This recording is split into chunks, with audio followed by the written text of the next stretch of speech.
এয়া আকাশবাণী গুৱাহাটী ডিব্ৰুগড় সন্ধিয়া 6 বজাৰ বাতৰি পঢ়িছো ঋতুস্মিতা তামুলীয়ে। প্ৰথম পৰ্যায়ৰ লোকসভা নিৰ্বাচনৰ দিন চমু চাপি অহাৰ লগে লগে অসমতো বিভিন্ন ৰাজনৈতিক দলসমূহৰ প্ৰচাৰ অভিযান তুংগত উঠিছে। বিজেপিৰ জ্যেষ্ঠ নেতা তথা প্ৰধানমন্ত্ৰী নৰেন্দ্ৰ মোদী নিৰ্বাচনী প্ৰচাৰ চলোৱাৰ লক্ষ্যৰে কাইলৈ সন্ধিয়া গুৱাহাটীত উপস্থিত হ'ব। বৰঝাৰ বিমান বন্দৰত প্ৰধানমন্ত্ৰীগৰাকীক দলীয় নেতা কৰ্মীসকলৰ লগতে ৰাইজে আদৰণি জনাব। বিমান বন্দৰৰ পৰা পোনে পোনে তেওঁ কইনাধৰালৈ ৰাওনা হ'ব। শ্ৰীমোদীৰ এই কাৰ্যসূচীৰ প্ৰতি লক্ষ্য ৰাখি গুৱাহাটী মহানগৰীত নিৰাপত্তা ব্যৱস্থা কটকটীয়া কৰি তোলা হৈছে।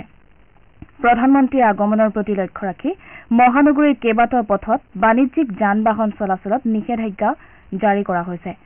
তেওঁ পৰহিলৈ বৰপেটা আৰু দৰং ওদালগুৰি লোকসভা সমষ্টিৰ প্ৰাৰ্থী দুগৰাকীৰ হৈ নলবাৰীত নিৰ্বাচনী প্ৰচাৰত অংশ ল'ব।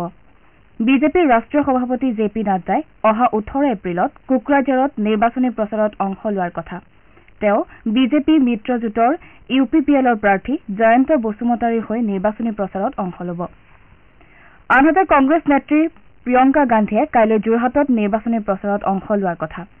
তেওঁ যোৰহাট সমষ্টিৰ বিৰোধী মিত্ৰজোঁটৰ প্ৰাৰ্থী গৌৰৱ গগৈৰ হৈ তিতাবৰৰ পৰা যোৰহাটলৈ পদযাত্ৰাত অংশগ্ৰহণ কৰি প্ৰচাৰ চলাব। কংগ্ৰেছ নেতা ৰাহুল গান্ধীয়ে যোৰহাট আৰু ডিব্ৰুগড়ৰ প্ৰাৰ্থী দুগৰাকীৰ হৈ নিৰ্বাচনী প্ৰচাৰ চলাব। ইপিনে ডিব্ৰুগড় লোকসভা সমষ্টিৰ প্ৰাৰ্থী সৰ্বানন্দ সোণোৱালে আজি মাকুমত কেইবাখনো নিৰ্বাচনী প্ৰচাৰ সভাত অংশগ্ৰহণ কৰে।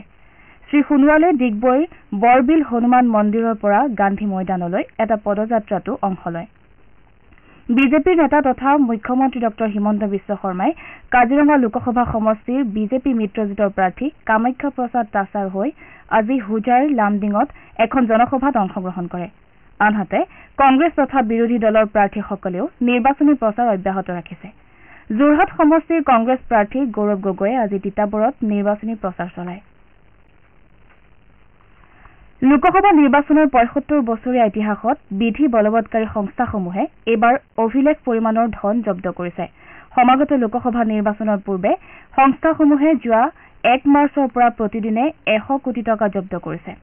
দেশৰ নিৰ্বাচন আয়োগৰ তথ্য অনুসৰি বিধি বলবৎকাৰী সংস্থাসমূহে প্ৰথম পৰ্যায়ৰ নিৰ্বাচনৰ পূৰ্বে এই পৰ্যন্ত দেশত ৪,৬৫০ কোটি টকাতকৈও অধিক মূল্যৰ সামগ্ৰী জব্দ কৰিবলৈ সক্ষম হৈছে। তথ্য অনুসৰি ৩৯৫ কোটিৰো অধিক ধনৰ লগতে ৪,০৮৯ কোটি টকা মূল্যৰ সুৰা জব্দ কৰা হৈছে। ইয়াৰ লগতে ৫৬২ কোটি টকা মূল্যৰ সোণ আৰু ১,১৪২ কোটি টকা মূল্যৰ অন্যান্য সামগ্ৰী জব্দ কৰা হৈছে।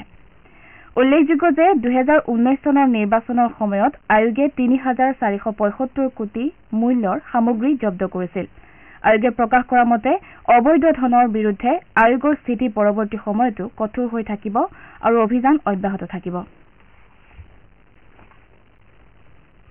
সাদিনীয়া ৰঙালী বিহুৰ তৃতীয়টো দিনত আজি ৰাইজে পৰম্পৰাগতভাৱে গোসাই বিহু হিচাপে পালন কৰিছে। সেই অনুসৰি অসমৰ ৰাইজে ৰাজহুৱা নামঘৰ সত্ৰ আদিত নাম প্ৰসংগ কৰে। ইফালে ৰাজ্যজুৰি বহাগ বিহুৰ আনন্দ উৎসাহ অব্যাহত আছে। উজনিৰ পৰা নামনিলৈ গাঁৱে ভূঞে চহৰে নগৰে ঢোল পেঁপাৰ শব্দ আৰু নাচনীৰ নাচোনৰ চেৱত উৎসৱমুখৰ পৰিৱেশৰ সৃষ্টি হৈছে। ৰাজ্যপাল গুলাব চান্দ কাটাৰিয়াই আজি গণেশগুৰি ৰঙালী বিহু সন্মিলনত অংশগ্ৰহণ কৰিব। ৰাজ্যপালগৰাকীয়ে ভাষণ আগবঢ়োৱাৰ পাছত বাৰেবৰণীয়া সাংস্কৃতিক অনুষ্ঠান অনুষ্ঠিত হ'ব। গুৱাহাটী মহানগৰীৰ বিভিন্ন প্ৰান্তত মঞ্চ বিহু কাৰ্যসূচী অনুষ্ঠিত হৈছে। ভৰলুমুখ চান্দমাৰী গণেশগুৰি নুনমাটি বেলতলাকে ধৰি বিভিন্ন ঠাইত মঞ্চ বিহুৰ আকৰ্ষণীয় অনুষ্ঠান উপভোগ কৰিবলৈ অগণন লোকে ভিৰ কৰিছে। আনহাতে শিৱসাগৰৰ তলাতল ঘৰ প্ৰাংগণত মুকলি বিহু অনুষ্ঠিত হৈছে।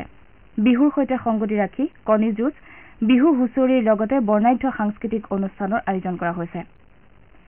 সদৌ অসম ছাত্ৰ সন্থাৰ উদ্যোগত শিৱসাগৰ নগৰত বৰ্ডিং খেলপথাৰত মুকলি বিহু অনুষ্ঠিত কৰা হয়। এই অনুষ্ঠানত বিহু হুঁচৰিৰ লগতে কেইবাটাও সাংস্কৃতিক দলে জনগোষ্ঠীয় নৃত্য পৰিৱেশন কৰে।